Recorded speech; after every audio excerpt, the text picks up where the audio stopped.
Assalomu alaykum. Bizani uzoqdan yaqindan kuzatib kelayotgan aka-ukalar. Bugun shu O'zbekistonda eng zo'r 3 ta buqa bo'lsa, 3 xil parodali buqa bo'lsa, o'shani bittasi kelgan limuzin.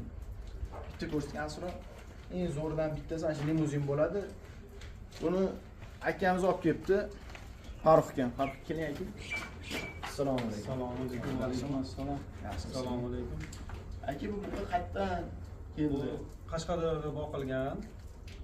Boqqan odamga rahmat. Birinchi bu bir tonna 20 kilo kelgan, 70 mingdan barakat olingan. Xudo xolasa bir 700 kilo atrofida ko'ryaptik. Endi plus minus endi ya Xudoni bergan. 700 kilo o'zi necha foiz bo'ladi aka? Endi 700 ga shu 69% atrofida shunaqa bo'lsa kerak.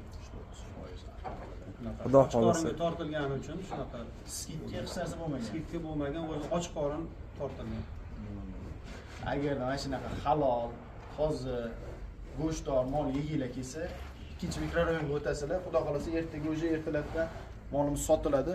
Bitta sonlarini, bo'yinlarini chiroyli qilib olgansizlar. Sonini o'zi alohida tegmadi buni. Bunday.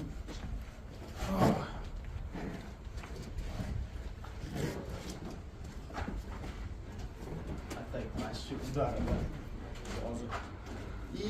Necha kilo chiqishini kommentariyaga yozib qo'yinglar.